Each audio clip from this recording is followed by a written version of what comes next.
दोस्तों, अगर मैं आपसे पूछूं कि क्या आप भारत पर शासन करने वाले कुछ महान प्रतापी राजाओं के बारे में बता सकते हैं, तो आप कहेंगे जी हां। हमारे देश के बहुत से राजा जैसे अकबर, अलाउद्दीन खिलजी, पृथ्वीराज चौहान, बाबर, शाहजहां, जहांगीर और औरंगजेब जैसे राजाओं ने हमारे देश में शासन किया है। लेकिन अभी आपने जिन नामों के बारे में बताया, उन नामों में से सैकड़ों ऐसे गुमनाम महान प्रतापी मूल निवासी राजा हैं जिनके बारे में आपको नहीं पता है।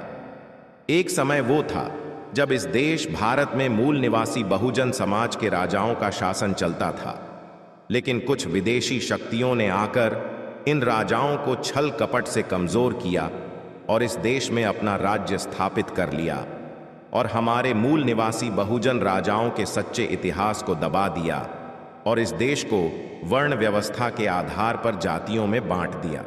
हमारे तुम्हारे असली इतिहास को दबाकर उन लोगों ने अपने नकली और मनगढ़ंत इतिहास लागू किए, जिससे इन लोगों को कभी अपने असली इतिहास के बारे में पता ना चल पाए। आज की वीडियो में हम आपको 10 महान प्रतापी मूल निवासी राजाओं के सच्चे इतिहास के बारे में बताएंगे। मैं चाहूंगा आप लोग इस वीडियो को अंत तक जरूर देखें, क्योंकि आधी अधूरी जानकारी खतरनाक हो सकती है। तो चलिए आज की इस वीडियो को स्टार्ट करते हैं। मैं हूं आपका भाई उमाशंकर गौतम। स्वागत है आपका आपके अपने चैनल USG लॉजिकल थिंक में। शुरुआत करते हैं महान प्रतापी मूल निवासी सम्राट हिरण्यकश्यप से। हिरण्यकश्यप का नाम सुनते ही आपके मन में बहुत सारे विचार आ रहे होंगे। आप सोच रहे होंगे कि हिरण्यकश्यप एक बहुत ही अन्यायी क्रूर राक्षस था। भगवान विष्णु ने इसका नरसिंह का रूप धारण करके वध कर दिया था। यह कहानी पूर्ण रूप से कपोल कल्पित और झूठ है। असली सच्चाई को छुपाने के लिए यह नकली कहानी बनाकर तैयार कर दी गई, जिससे हम लोगों को कभी असली सच्चाई पता न चल पाए। महाराज हिरण्यकश्यप भारत के मूल निवासी बहुजन सम्राट थे। उनकी राजधानी हरदोई थी। चलिए इतिहास से इनके बारे में असली और प्रामाणिक जानकारी खंगालने का प्रयास करते हैं।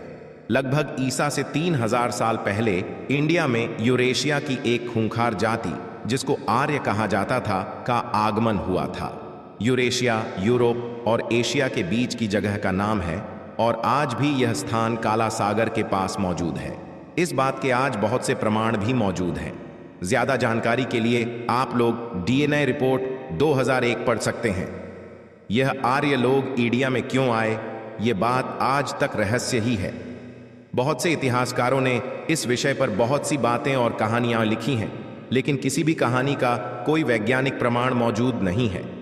भीम संघ की टीम ने अपने शोधों में पाया है कि आर्य लोग अपनी खुशी से या इंडिया को लूटने के लिए नहीं आए थे। असल में आर्य एक बहुत ही खूंखार जाति थी, जिसके कारण यूरेशिया के लोगों का जीवन खतरे में आ गया था और हर तरफ अराजकता का माहौल बन गया था। आर्य लोग यूरेशिया के लोगों को हर समय लूटते और मारते रहते थे, जिससे तंग आकर वहां के राजा ने सारे आर्यों को इकट्ठा करके एक बड्ढी सी नाव में बिठाकर मरने के लिए समुद्र में छोड़ दिया था। यह लोग अपने साथ अपनी औरतों और बच्चों को नहीं लाए थे। औरतों और बच्चों का ना लाना भी आर्यों के देश निकले से संबंध में एक पुख्ता प्रमाण है। पुराने समय में जब पुरुष को देश निकला दिया जाता था, तो बच्चों और औरतों को उसके साथ नहीं भेजा जाता था। यह बातें हिंदू धर्म ग्रंथों और यूरेशिया के लोगों में प्रचलित कहानियों के आधार पर भी सही है। आर्य लोग यूरेशिया के रहने वाले हैं, इस बात के बहुत से प्रमाण हैं। जैसे आर्य लोगों की भाषा का रूस की भाषा से मिलना, ज्योतिष शास्त्र, वास्तु, तंत्र शास्त्र और मंत्र शास्त्र, जो कि वास्तव में मेसोपोटामिया सभ्यता की देन है, और DNA पर किए गए शोध आदि। ये सभी वैज्ञानिक प्रमाण हैं, ना कि कोई काल्पनिक प्रमाण है। इंडिया के लोगों के DNA पर कुल 2 शोध हुए हैं, जिसमें से एक शोध माइकल बामशाद ने लिखा था, जिसको सुप्रीम कोर्ट ऑफ इंडिया ने भी मान्यता दी थी, जबकि दूसरा शोध राजीव दीक्षित नाम के एक ब्राह्मण ने स्वयं किया था। दोनों शोधों में पाया गया था कि ब्राह्मण, बनिया और क्षत्रिय यूरेशिया मूल के लोग हैं। अगर धर्मशास्त्रों को आधार मान लिया जाए तो इससे यह बात भी साफ हो जाती है कि यह आर्य लोग समुद्र में भटकते हुए दक्षिण इंडिया के समुद्र तट पर पहुंचे थे। ऋग्वेद, भागवत पुराण, दुर्गा सप्तसती के अनुसार पानी से सृष्टि की उत्पत्ति के सिद्धांत से भी इस बात का पता चल जाता है कि मूल निवासी आर्य लोग इंडिया में समुद्र के रास्ते आए थे, अर्थात आर्यों को पानी के बीच में धरती दिखाई दी थी या मिली थी। इसीलिए हिंदू धर्म शास्त्रों में कहा जाता है कि धरती की उत्पत्ति पानी से हुई है। उस समय इंडिया के मूल निवासी बहुत ही भोले भाले और सभ्य होते थे। इंडिया में सिंधु घाटी की सभ्यता स्थापित थी, जो उस समय संसार की सबसे उन्नत सभ्यताओं में से एक थी। इंडिया के मूल निवासी देखने में सांवले और ऊंची कद काठी के और मजबूत शरीर के होते थे।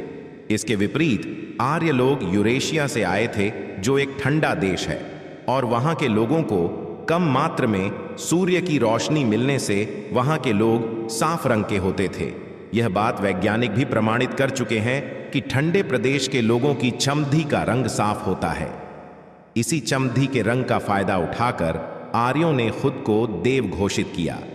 समय के साथ आर्यों ने देश में अपनी सत्ता स्थापित करने के लिए प्रयास शुरू किए। आर्य लोगों ने इंडिया की सभ्यता को नष्ट करना शुरू करके अपनी सभ्यता स्थापित करने के लिए हर तरह से पूरी कोशिश की। आर्य लोग छल, कपट, प्रपंच और धोखा देने में प्रवीण थे, जिसके कारण बहुत से मूल निवासी उनकी बातों में फंस जाते। आर्यों ने इंडिया की नारी को अपना सबसे पहला निशाना बनाया।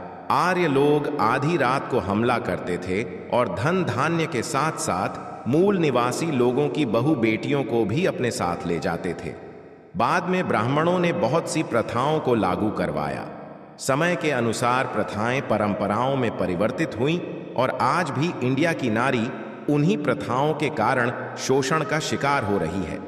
इंडिया के मूल निवासी राजा आर्यों के यज्ञ, बलि और तथाकथित धार्मिक अनुष्ठानों के खिलाफ थे, क्योंकि इन अनुष्ठानों से पशुधन, अनाज और दूसरे प्रकार के धन की हानि होती थी, जबकि धार्मिक अनुष्ठानों की आरडीएच में आर्य लोग अय्याशी करते थे। ऋग्वेद को पढ़ने पर पता चलता है कि आर्य लोग धर्म के नाम पर कितने निकृष्ट कार्य करते थे। अनुष्ठानों में सोमरस नामक शराब का पान किया जाता था। गाय, बैल, अश्व, बकरी, भेद्दा आदि जानवरों को मारकर उनका मांस खाया जाता था। पुत्रेष्टि यज्ञ, अश्वमेघ यज्ञ, राजसु यज्ञ के नाम पर सरेआम खुल्म-खुला संभोग किया जाता था या करवाया जाता था। इन प्रथाओं, जो आज परंपराएं बन गई हैं, के बारे ज्यादा जानकारी चाहिए तो आप लोग आर्गवेद का 10वां मंडल, अथर्ववेद, सामवेद, देवी भागवत पुराण, वराह पुराण आदि धर्म ग्रंथ पढ़ सकते हैं। एक समय आर्यों ने इंडिया के एक शक्तिशाली राजा हिरण्यकश्यप के राज्य पर हमला किया और वहां अपना राज्य और अपनी सभ्यता को स्थापित करने की कोशिश की, तो राजा हिरण्यकश्यप ने भी आर्यों की अमानवीय संस्कृति का विरोध किया। राजा हिरण्यकश्यप, जो कि एक नागवंशी राजा था, ने नागवंश के धर्म के मुताबिक आर्यों को अधर्मी और कुकर्मी करार दिया तथा आर्यों के धर्म को मानने से इनकार कर दिया। आर्यों ने हर संभव प्रयत्न करके देखा, लेकिन उनको सफलता नहीं मिल पाई। यहाँ तक आर्यों के राजाओं ब्रह्मा और विष्णु सहित उनके सेनापति इंद्र को कई बार राजा हिरण्यकश्यप ने बहुत बुरी तरह हराया। राजा हिरण्यकश्यप इतना पराक्रमी था कि उन्होंने इंद्र की तथाकथित देवताओं की राजधानी अमरावती को भी अपने कब्जे में कर लिया। जब आर्यों का राजा हिरण्यकश्यप पर कोई बस नहीं चला, तो अंत में आर्यों ने एक षड्यंत्रकारी योजना के तहत विष्णु ने राजा हिरण्यकश्यप को मौत के घाट उतार दिया। लेकिन आर्यों को हिरण्यकश्यप की मृत्यु का कोई फायदा नहीं हुआ, क्योंकि हिरण्यकश्यप की प्रजा ने आर्यों के शासन मानने से इनकार कर दिया और हिरण्यकश्यप के भाई हिरण्याक्ष को राजा स्वीकार कर लिया। आर्यों का षड्यंत्र असफल हो गया था। राजा हिरण्याक्ष भी बहुत शक्तिशाली योद्धा था, जिसका सामना युद्ध भूमि में कोई भी आर्य नहीं कर पाया। राजा हिरण्याक्ष के डर से आर्य भाग खड्डे हुए। यहां तक देवताओं की तथाकथित राजधानी अमरावती को हिरण्याक्ष ने पूरी तरह बर्बाद कर दिया। हिरण्याक्ष के पराक्रम से डरे हुए आर्यों ने एक बार फिर राजा हिरण्याक्ष को मारने के लिए एक षड्यंत्र रचा। षड्यंत्र को अंजाम देने के लिए हिरण्याक्ष की पत्नी रानी कियादू को मोहरा बनाया गया। विष्णु नाम के आर्य ने रानी कियादू को पहले अपने प्रेम जाल में फंसाया और उसके बाद रानी कियादू को अपने बच्चे की मां बनने पर विवश किया। विष्णु कई बार हिरण्याक्ष की अनुपस्थिति में रानी के पास भेष बदल बदल कर आता रहता था। हिरण्याक्ष राज्य के कार्यों में व्यस्त रहता था, जिसके चलते विष्णु और कियादू के प्रेम के बारे राजा हिरण्याक्ष को पता नहीं चला। समय के साथ रानी कियादू ने एक बच्चे को जन्म दिया और बच्चे का नाम प्रहलाद रखा गया। राजा हिरण्याक्ष राज्य के कार्यों में व्यस्त रहते थे। इसका पूरा फायदा विष्णु ने उठाया और बचपन से ही प्रहलाद को आर्य संस्कृति की शिक्षा देनी शुरू कर दी, जिसके कारण प्रहलाद ने नागवंशी धर्म को ठुकराकर आर्यों के धर्म को मानना शुरू कर दिया। समय के साथ हिरण्याक्ष को पता चला कि उसका खुद का बेटा नागवंशी धर्म को नहीं मानता, तो रजा को बहुत दुहक हुआ। राजा हिरण्याक्ष ने प्रहलाद को समझाने की बहुत कोशिश की, लेकिन प्रहलाद तो पूरी तरह विष्णु के षड्यंत्र का शिकार हो गया था और उसने अपने पिता के खिलाफ आवाज उठा दी। इसके चलते दोनों पिता और पुत्र के बीच अक्सर झगड़े होते रहते थे। उसके बाद आर्यों ने प्रहलाद को राजा बनाने के षड्यंत्र रचा कि हिरण्याक्ष को मारकर प्रहलाद को अल्पायु में राजा बना दिया जाए। इससे पूरा फायदा आर्यों को मिलाने वाला था। रानी कियादू पहले ही विष्णु के प्रेम जाल में फंसी हुई थी और प्रहलाद अल्पायु था, इसलिए अप्रत्यक्ष रूप से विष्णु का ही राजा होना तय था। आर्यों के इस षड्यंत्र की खबर किसी तरह हिरण्याक्ष की बहन होलिका को लग गई। होलिका भी एक साहसी और पराक्रमी महिला थी। स्थिति को समझकर होलिका ने प्रहलाद को अपने साथ कहीं दूर ले जाने की योजना बनाई। एक दिन रात को होलिका प्रहलाद को लेकर राजमहल से निकल गई, लेकिन आर्यों को इस बात की खबर लग गई। आर्यों ने होलिका को अकेले घेर कर पकड़ डीएच लिया और राजमहल के पास ही उसके मुंह पर रंग लगाकर जिंदा आग के हवाले कर दिया। होलिका मर गई और प्रहलाद फिर से आर्यों को हासिल हो गया। इस घटना को आर्यों ने दैवीय घटना करार दिया कि कभी आग में न जलने वाली होलिका आग में जल गई और प्रहलाद बच गया, जबकि वास्तव में ऐसा नहीं था। आर्यों ने प्रहलाद को हासिल करने के लिए होलिका को जलाया था। हिरण्याक्ष को आमने सामने की लड़ाई में हराने का साहस किसी भी आर्य में नहीं था, तो हिरण्याक्ष को छल से मारने का षड्यंत्र रचा गया। एक दिन विष्णु ने सिंह का मुखौटा लगाकर धोखे से हिरण्याक्ष को दरवाजे के पीछे से पेट पर तलवार से आघात करके मौत के घाट उतार दिया, ताकि राजा को किसने मारा इस बात का पता न चल सके। इस प्रकार धोखे से आर्यों ने मूल निवासी राजा हिरण्यकश्यप और हिरण्याक्ष के राज्य को जीता और प्रहलाद को राजा बनाकर उनके राज्य पर अपना आधिपत्य स्थापित किया। हम होली अपने महान राजा हिरण्यकश्यप और वीर होलिका के बलिदान को याद रखने हेतु शोक दिवस के रूप में मनाते थे, और जिस तरह मृत व्यक्ति की चिता की हम आज भी परिक्रमा करते हैं और उस पर गुलाल डालते हैं, ठीक वही काम हम होली में होलिका की प्रतीकात्मक चिता जलाकर और उस पर गुलाल डालकर अपने पूर्वजों को श्रद्धांजलि देते आ रहे थे, ताकि हमें याद रहे कि हमारी प्राचीन सभ्यता और मूल निवासी धर्म की रक्षा करते हुए हमारे पूर्वजों ने अपने प्राणों की आहुति दी थी। लेकिन इन विदेशी आर्यों अर्थात ब्राह्मण, वैश्य और क्षत्रियों ने हमारे इस ऐतिहासिक तथ्य को नष्ट करने के लिए उसको तोड़ मरोड़ दिया और उसमें विष्णु और उसका बहुरूपीय पात्र नृसिंह अवतार की कहानी घुसेड़ दी, जिसकी वजह से आज हम अपने ही पूर्वजों को बुरा मानते आ रहे हैं और इन लुटेरे आर्यों को भगवान मानते आ रहे हैं। ये विदेशी आर्य असल में अपने आप को सुर कहते थे, क्योंकि यह लोग सोमरस नाम की शराब का पान करते थे, और हमारे भारत के लोग और हमारे पूर्वज राजा शराब नहीं पीते थे, इसलिए आर्य लोग मूल निवासियों और राजाओं को असुर कहते थे। और इन लुटेरों डकैतों की टोली के मुख्य सरदारों को इन्होंने भगवान कह दिया, और अलग अलग टोलियों सेनाओं के मुखिया सेनापतियों को इन्होंने भगवान का अवतार दिखा दिया अपने इन काल्पनिक वेद पुराणों में। और इस तरह ये विदेशी आर्य हमारे भारत के अलग अलग इलाकों में अपने लुटेरों की टोली भेजते रहे और हमारे पूर्वज राजाओं को मारकर उनका राजपाट हथियाते रहे, और उसी क्रम में इन्होंने हमारे अलग अलग क्षेत्र के राजाओं को असुर घोषित कर दिया और वहां जीतने वाले सेनापति को विभिन्न अवतार बता दिया। और आज इससे ज्यादा दुख की बात क्या होगी कि पूरा देश यानी कि हम लोग इनके काल्पनिक वेद पुराणों में निहित नकली भगवानों यानी हमारे पूर्वजों के हत्यारों को पूज रहे हैं और अपने ही पूर्वजों को हम राक्षस और दैत्य मानकर उनका अपमान कर रहे हैं। याद रहे कि वेदों और पुराणों में लिखा है कि सारे भगवान लाखों साल पुराने हैं और भगवान अश्व अर्थात घोड़े की सवारी किया करते थे और विष्णु का वाहन गरुड़ पक्षी है, लेकिन घोड़ा हॉर्स और गरुड़ पक्षी भारत में नहीं पाए जाते थे। ये विदेशी आर्य उन्हें कुछ सैकड़ों साल पहले अपने साथ लेकर आए थे, जिससे ये साबित होता है कि ये विष्णु और उसके सारे अवतार काल्पनिक हैं और इन्होंने अपनी बनाई हुई सेना के राजाओं और सेनापतियों को ही भगवान और उनका अवतार घोषित किया है। अब समय आ गया है कि हम अपने देश का असली इतिहास पहचानें और अपने पूर्वज राजा जो कि असुर या दैत्य ना होकर वीर और पराक्रमी महान पुरुष हुआ करते थे, उनका सम्मान करना सीखें। और जिन्हें हम भगवान मानते हैं दरअसल वो हमारे गुनहगार हैं और हमारे पूर्वजों के हत्यारे हैं, जिनकी पूजा और प्रतिष्ठा का हमें बहिष्कार करना है।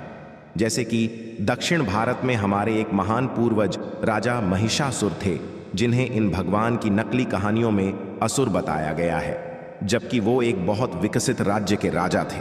उसका सबूत उनके नाम पर कर्नाटक में मौजूद प्रसिद्ध शहर महिषासुर मैसूर है, जहां उनकी प्रतिमा भी मौजूद है। और प्राचीन केरल राज्य के हमारे महान राजा बलि, जिनसे उनका राजपाट छल से आर्यों के एक राजा विष्णु का वामन अवतार ने हड़प लिया था, उनके नाम पर आज भी समुद्र में मौजूद द्वीप एक देश बलि, बाली, जावा, सुमात्रा नाम से है। हिरण्यकश्यप के बाद बहुत से और राजा हुए हैं, जैसे महाराज बलि, महाराज जालंधर आदि। दूसरे मूल निवासी महान सम्राट का नाम है महाराज महिषासुर। जब हमने महिषासुर के बारे में असली जानकारी के लिए इतिहास के पन्ने खंगाले तो पता चला महिषासुर एक दैत्य अथवा महान उदार द्रविड़ शासक, जिसने अपने लोगों की लुटेरे हत्यारे आर्यों से रक्षा की। महिषासुर ऐसे व्यक्तित्व का नाम है जो सहज ही अपनी ओर लोगों को खींच लेता है। उन्हीं के नाम पर मैसूर नाम पड़ा है। यद्यपि कि हिंदू मिथक उन्हें दैत्य के रूप में चित्रित करते हैं, चामुंडी द्वारा उनकी हत्या को जायज ठहराते हैं, लेकिन लोक गाथाएं इसके बिल्कुल भिन्न कहानी कहती हैं। यहां तक कि डॉ.बी.आर.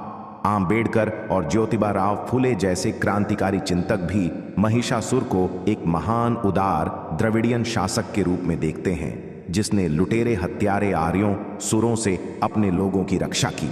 इतिहासकार विजय महेश कहते हैं कि माही शब्द का अर्थ एक ऐसा व्यक्ति होता है जो दुनिया में शांति कायम करे। अधिकांश देशों के राजाओं की तरह महिषासुर न केवल विद्वान और शक्तिशाली राजा थे, बल्कि उनके पास 177 बुद्धिमान सलाहकार थे। उनका राज्य प्राकृतिक संसाधनों से भरपूर था। उनके राज्य में होम या यज्ञ जैसे विध्वंसक धार्मिक अनुष्ठानों के लिए कोई जगह नहीं थी। कोई भी अपने भोजन, आनंद या धार्मिक अनुष्ठान के लिए मनमाने तरीके से अंधाधुंध जानवरों को मार नहीं सकता था। सबसे बड़ी बात यह थी कि उनके राज्य में किसी को भी निकम्मे तरीके से जीवन काटने की इजाजत नहीं थी। उनके राज्य में मनमाने तरीके से कोई पेड़ नहीं काट सकता था। पेड़ों को काटने से रोकने के लिए उन्होंने बहुत सारे लोगों को नियुक्त कर रखा था। विजय दावा करते हैं कि महिषासुर के लोग धातु की ढलाई की तकनीक के विशेषज्ञ थे।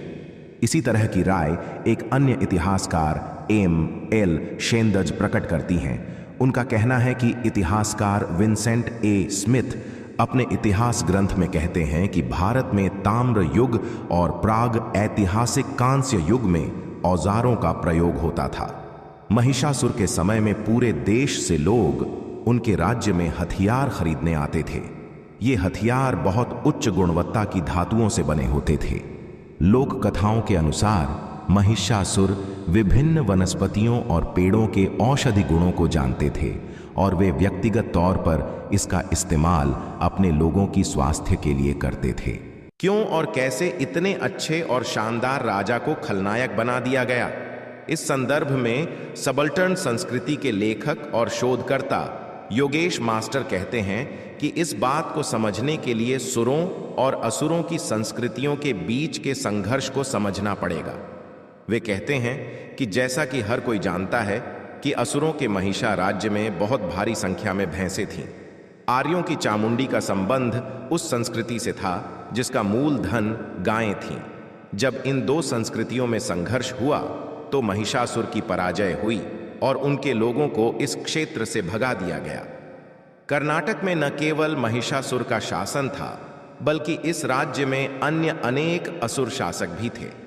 इसकी व्याख्या करते हुए विजय कहते हैं कि 1926 में मैसूर विश्वविद्यालय ने इंडियन इकोनॉमिक कॉन्फ्रेंस के लिए एक पुस्तिका प्रकाशित की थी, जिसमें कहा गया था कि कर्नाटक राज्य में असुर मुखिया लोगों के बहुत सारे गढ़ थे। उदाहरण के लिए गुहासुर अपनी राजधानी हरिहर पर राज्य करते थे। हिडिंबासुर चित्रदुर्ग और उसके आसपास के क्षेत्रों पर शासन करते थे। बकासुर रामानगर के राजा थे। यह तो सबको पता है कि महिषासुर मैसूर के राजा थे। यह सारे तथ्य यह बताते हैं कि आर्यों के आगमन से पहले इस परे क्षेत्र पर देशज असुरों का राज्य था। आर्यों ने उनके राज्य पर कब्जा कर लिया। डॉ आम्बेडकर ने भी ब्राह्मणवादी मिथकों के इस चित्रण का पुरजोर खंडन किया है कि असुर दैत्य थे। डॉ आम्बेडकर ने अपने एक निबंध में इस बात पर जोर देते हैं कि महाभारत और रामायण में असुरों को इस प्रकार चित्रित करना पूरी तरह गलत है कि वे मानव समाज के सदस्य नहीं थे। असुर मानव समाज के ही सदस्य थे। डॉ आम्बेडकर ब्राह्मणों का इस बात के लिए उपहास उड़ाते हैं कि उन्होंने अपने देवताओं को दयनीय कायरों के एक समूह के रूप में प्रस्तुत किया है। वे कहते हैं कि हिंदुओं के सारे मिथक यही बताते हैं कि असुरों की हत्या विष्णु या शिव द्वारा नहीं की गई है, बल्कि देवियों ने किया है। यदि दुर्गा या कर्नाटक के संदर्भ में चामुंडी ने महिषासुर की हत्या की, तो काली ने नरकासुर को मारा। जबकि शुंभ और निशुंभ असुर भाइयों की हत्या दुर्गा के हाथों हुई। वाणासुर को कन्याकुमारी ने मारा। एक अन्य असुर रक्तबीज की हत्या देवी शक्ति ने की। डॉ आम्बेडकर तिरस्कार के साथ कहते हैं कि ऐसा लगता है कि भगवान लोग असुरों के हाथों से अपनी रक्षा खुद नहीं कर सकते थे, तो उन्होंने अपनी पत्नियों को अपने आप को बचाने के लिए भेज दिया। आखिर क्या कारण था कि सुरों देवताओं ने हमेशा अपनी महिलाओं को असुरों राजाओं की हत्या करने के लिए भेजा? इसके कारणों की व्याख्या करते हुए विजय बताते हैं कि देवता यह अच्छी तरह जानते थे कि असुर राजा कभी भी महिलाओं के खिलाफ अपने हथियार नहीं उठाएंगे। इनमें से अधिकांश महिलाओं ने असुर राजाओं की हत्या कपटपूर्ण तरीके से की है। अपने शर्म को छिपाने के लिए भगवानों की इन हत्यारी बीवियों के 10 हाथों, अद्भुत हथियारों इत्यादि की कहानी गढ़ी गई। नाटक नौटंकी के लिए अच्छी लेकिन अनसंभव सी लगने वाली इन कहानियों से हटकर हम इस सच्चाई को देख सकते हैं कि कैसे ब्राह्मणवादी वर्ग ने देशज लोगों के इतिहास को तोड़ा मरोड़ा। इतिहास को इस प्रकार तोड़ने मरोड़ने का उनका उद्देश्य अपने स्वार्थों की पूर्ति करना था। केवल बंगाल या झारखंड में ही नहीं, बल्कि मैसूर के आसपास भी कुछ ऐसे समुदाय रहते हैं जो चामुंडी को उनके महान उदार राजा की हत्या के लिए दोषी ठहराते हैं। उनमें से कुछ दशहरे के दौरान महिषासुर की आत्मा के लिए प्रार्थना करते हैं, जैसा कि चामुंडेश्वरी मंदिर के मुख्य पुजारी श्रीनिवास ने मुझसे कहा कि तमिलनाडु से कुछ लोग साल में 2 बार आते हैं और महिषासुर की मूर्ति की आराधना करते हैं। पिछले 2 वर्षों से असुर पूरे देश में आक्रोश का मुद्दा बन रहे हैं। यदि पश्चिम बंगाल के आदिवासी लोग असुर संस्कृति पर विचार विमर्श के लिए विशाल बैठकें कर रहे हैं, तो देश के विभिन्न विश्वविद्यालयों के कैंपसों में असुर विषय वस्तु के इर्द गिर्द उत्सव आयोजित किए जा रहे हैं। बीते साल उस्मानिया विश्वविद्यालय और काकाटिया विश्वविद्यालय के छात्रों ने नरकासुर दिवस मनाया था। चूंकि जेएनयू के छात्रों के महिषासुर उत्सव को मानव संसाधन मंत्री तत्कालीन ने इतनी देशव्यापी लोकप्रियता प्रदान कर दी थी कि मैं उसके विस्तार में नहीं जा रही हूं। महिषासुर और अन्य असुरों के प्रति लोगों के बढ़ते आकर्षण की क्या व्याख्या की जाए? क्या केवल इतना कहकर के पिंड छुड़ा लिया जाए कि मिथक इतिहास नहीं होता, लोकगाथाएं भी हमारे अतीत का दस्तावेज नहीं हो सकती हैं? विजय इसकी सटीक व्याख्या करते हुए कहते हैं कि मनुवादियों ने बहुजनों के समृद्ध सांस्कृतिक इतिहास को अपने हिसाब से तोड़ा मरोड़ा। हमें इस इतिहास पर पड़े धूल धक्कड़ को झाड़ना पड़ेगा, पौराणिक झूठों का पर्दाफाश करना पड़ेगा और अपने लोगों तथा अपने बच्चों को सच्चाई बतानी पड़ेगी। तीसरे मूल निवासी महान प्रतापी राजा, जिनका नाम है चक्रवर्ती सम्राट अशोक। यह नाम किसी पहचान का मोहताज नहीं, यह वही नाम है जिस नाम ने बौद्ध धर्म को पूरी दुनिया में एक नहीं पहचान दी। अशोक बिंदुसार का पुत्र थे। वह अपने पिता के शासनकाल के दौरान तक्षशिला और उज्जैन के गवर्नर था। अशोक अपने भाइयों को सफलतापूर्वक पराजित करने के बाद लगभग 268 ईसा पूर्व सिंहासन पर बैठा। अशोक के सिंहासन पर बैठने और उसके वास्तविक राज्याभिषेक के बीच 4 साल का अंतराल था। अतः उपलब्ध साक्ष्यों से ऐसा प्रतीत होता है कि बिंदुसार की मृत्यु के बाद सिंहासन के लिए संघर्ष हुआ। अशोक की माता का नाम सुभद्रांगी था। उनकी पत्नी का नाम देवी या वेदिसा था, जो उज्जैनी की राजकुमारी थीं। उनकी अन्य 2 पत्नियां असंधिमित्रा और करुवाकी थीं। अशोक के पुत्रों में महेंद्र तिवरा एक शिलालेख में उल्लिखित एकमात्र, कुणाल और तालुका प्रमुख थे। उनकी 2 पुत्रियां संघमित्रा और चारुमती प्रसिद्ध थीं। अशोक ने अपने शासनकाल के 90वें वर्ष में कलिंग पर विजय प्राप्त की। कलिंग आधुनिक उड़ीसा था। अशोक ने कलिंग की रणनीतिक स्थिति के कारण उस पर आक्रमण करने का निर्णय लिया। कलिंग युद्ध एक भयावह घटना थी। इसका उल्लेख अशोक के 13वें शिलालेख में मिलता है। युद्ध के दौरान लगभग 1.5 लाख लोग घायल हुए, जबकि 1 लाख लोग मारे गए। इस भयावह घटना ने अशोक पर गहरा प्रभाव डाला और उसका हृदय परिवर्तन हो गया। अशोक ने कभी युद्ध न लड़ने की कसम खाई और दिग्विजय की अपेक्षा धम्म विजय को प्राथमिकता दी। अशोक ने लोगों को जियो और जीने दो की शिक्षा दी। उन्होंने जानवरों के प्रति दया पर जोर दिया। उनकी शिक्षाएं परिवार, संस्था और मौजूदा सामाजिक वर्गों को मजबूत करने के लिए थीं।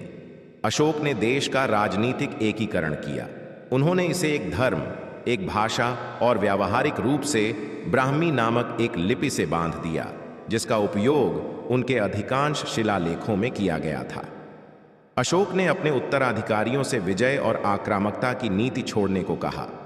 अशोक ने अपने शासनकाल के 90वें वर्ष में एक बालक भिक्षु निग्रोध से प्रेरित होकर बौद्ध धर्म अपनाया। बौद्ध भिक्षु उपगुप्त के प्रभाव में अशोक ने बौद्ध धर्म अपनाया। अशोक ने अपने भाब्रू शिलालेख में कहा है कि वह बुद्ध, संघ और धम्म में पूर्ण आस्था रखते हैं। उन्होंने जनता के बीच बौद्ध धर्म का संदेश फैलाने के लिए शिलालेखों और स्तंभ शिलालेखों को भी उत्कीर्ण कराया। अशोक ने शांति और अधिकार बनाए रखने के लिए एक बड़ी और शक्तिशाली सेना रखी। अशोक ने पूरे एशिया और यूरोप के राज्यों के साथ मैत्रीपूर्ण संबंधों का विस्तार किया और बौद्ध मिशनों को प्रायोजित किया। चोलों और पांड्यों के राज्यों और यूनानी राजाओं द्वारा शासित 5 राज्यों में मिशनरियों को अशोक ने भेजा था। उन्होंने सीलोन और सुवर्णभूमि, बर्मा और दक्षिण पूर्व एशिया के कुछ हिस्सों में भी मिशनरियों को भेजा। 40 वर्षों तक शासन करने के बाद 232 ईसा पूर्व में अशोक की मृत्यु हो गई। ऐसा माना जाता है कि उनकी मृत्यु के बाद उनका साम्राज्य पश्चिमी और पूर्वी भाग में विभाजित हो गया था। पूर्वी भाग पर अशोक के पोते दशरथ का शासन था, जबकि पश्चिमी भाग पर संप्रति का शासन था। 265 ईसा पूर्व में उसके साम्राज्य का आकार विशाल था। अशोक के अधीन मौर्य साम्राज्य अपने चरमोत्कर्ष पर पहुंच गया था। पहली बार सुदूर दक्षिण को छोड़कर संपूर्ण भारतीय उपमहाद्वीप शाही नियंत्रण में था। इसने एक राष्ट्र के रूप में भारत के राजनीतिक एकीकरण में मदद की। अशोक ने बौद्ध धर्म को विश्व धर्म के रूप में स्थापित करने में भी महत्वपूर्ण भूमिका निभाई थी। चौथे मूल निवासी महान प्रतापी सम्राट का नाम है महाराज बिजलीपासी। महाराजा बिजलीपासी पासी समुदाय के एक महान भारतीय राजा थे। वे उत्तरी भारत में एक राजा के रूप में लोकप्रिय थे। बिजलीपासी ने वर्तमान उत्तर प्रदेश राज्य के एक हिस्से पर शासन किया। बिजलीपासी के अस्तित्व या जीवन के संबंध में ऐतिहासिक साक्ष्य अस्पष्ट हैं। सन 2000 में डाक विभाग भारत सरकार रामविलास पासवान के प्रभार के तहत सामाजिक सम्मान के लिए एक स्मारक डाक टिकट जारी किया और पासी जाति के आंदोलन का राजनीतिक प्रभाव। इस स्मारक स्टैंप में उत्तर प्रदेश में बिजनौर शहर की स्थापना का श्रेय बिजली पासी को दिया गया। उन्हें पृथ्वीराज चौहान के समकालीन होने के रूप में भी वर्णित किया गया था।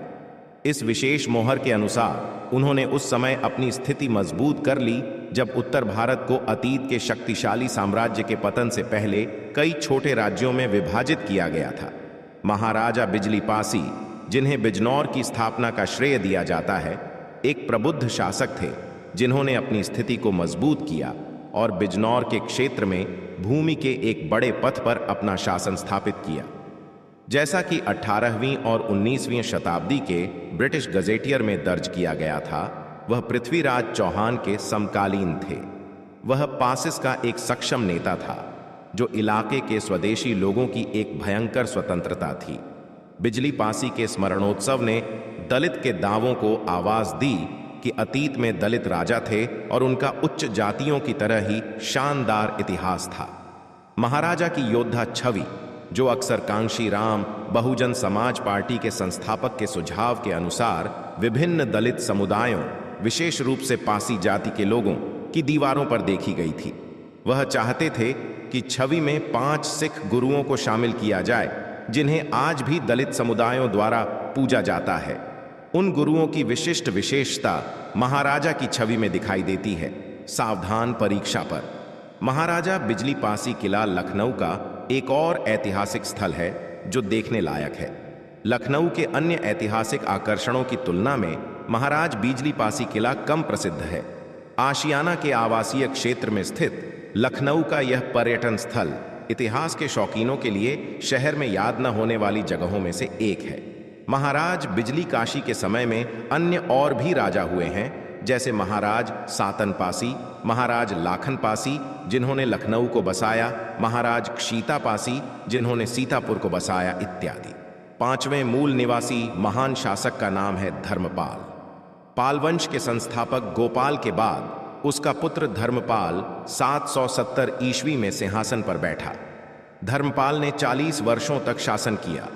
वह कन्नौज के लिए त्रिदलीय संघर्ष में उलझा रहा। उसने कन्नौज की गद्दी से इंद्रायुध को हराकर चक्रायुध को आसीन किया। चक्रायुध को गद्दी पर बैठाने के बाद उसने एक भव्य दरबार का आयोजन किया तथा उत्तरापट स्वामिन की उपाधि धारण की। धर्मपाल बौद्ध धर्मावलंबी था। उसने काफी मठ व बौद्ध विहार बनवाए। वह एक उत्साही बौद्ध समर्थक था। उसके लेखों में उसे परम सौगात कहा गया है। उसने विक्रमशिला व सोमपुरी प्रसिद्ध विहारों की स्थापना की। भागलपुर जिले में स्थित विक्रमशिला विश्वविद्यालय का निर्माण करवाया था। उसके देखभाल के लिए 100 गांव दान में दिए थे। उल्लेखनीय है कि प्रतिहार राजा नागभट्ट द्वितीय एवं राष्ट्रकूट राजा ध्रुव ने धर्मपाल को पराजित किया था। 6ठे मूल निवासी महान सम्राट का नाम है महाराज चमरसेन। जब भारत पर तुर्कियों का राज्य था, उस सदी में इस चंवर वंश का शासन भारत के पश्चिमी भाग में था। उस समय उनके प्रतापी राजा थे चंवर सेन। इस राज परिवार के वैवाहिक संबंध बप्पा रावल के वंश के साथ थे। राणा सांगा और उनकी पत्नी झाली रानी ने संत रैदास जी, जो कि चंवर वंश के थे, उनको मेवाड़ का राजगुरु बनाया था। वे चित्तौड़ के किले में बाकायदा प्रार्थना करते थे। इस तरह आज के समाज में जिन्हें चमार बुलाया जाता है, उनका इतिहास में कहीं भी उल्लेख नहीं है। ये वो समय था जब हिंदू संत रविदास का चमत्कार बढ़ने लगा था। अतः मुगल शासन घबरा गया। सिकंदर लोदी ने सदना कसाई को संत रविदास को मुसलमान बनाने के लिए भेजा। वह जानता था कि यदि संत रविदास इस्लाम स्वीकार लेते हैं तो भारत में बहुत बड़ी संख्या में हिंदू इस्लाम स्वीकार कर लेंगे। लेकिन उसकी सोच धरी की धरी रह गई। स्वयं सदना कसाई शास्त्रार्थ में पराजित हो कोई उत्तर न दे सके और संत रविदास की भक्ति से प्रभावित होकर उनका भक्त यानी वैष्णव हिंदू हो गए। उनका नाम सदना कसाई से रामदास हो गया। दोनों संत मिलकर हिंदू धर्म के प्रचार में लग गए, जिसके फलस्वरूप सिकंदर लोदी ने क्रोधित होकर इनके अनुयायियों को अपमानित करने के लिए पहली बार चमार शब्द का उपयोग किया था। उन्होंने संत रविदास को कारावास में डाल दिया। उनसे कारावास में खाल खिंचवाने, खाल चमद्दा पीटने, जूती बनाने इत्यादि काम जबरदस्ती कराया गया। उन्हें मुसलमान बनाने के लिए बहुत शारीरिक कष्ट दिए गए। यातनाएं सहने के पश्चात भी वे अपने वैदिक धर्म पर अडिग रहे और अपने अनुयायियों को विधर्मी होने से बचा लिया। ऐसे थे हमारे महान संत रविदास, जिन्होंने धर्म देश रक्षार्थ सारा जीवन लगा दिया। शीघ्र ही चंवर वंश के वीरों ने दिल्ली को घेर लिया और सिकंदर लोदी को संत को छोड़ना ही पद्धा। तो दोस्तों, यह थे भारत के महान प्रतापी मूल निवासी, महान पराक्रमी बहुजन सम्राट, जिन्होंने एक समय में भारत देश में अपना शासन किया है। दोस्तों, भारत के ब्राह्मणवादी मनुवादी विचारधारा के लोग हमेशा इन नामों को छुपाते रहे, जिससे हमको और आपको कभी सच्चे इतिहास के बारे में पता ना चल पाए।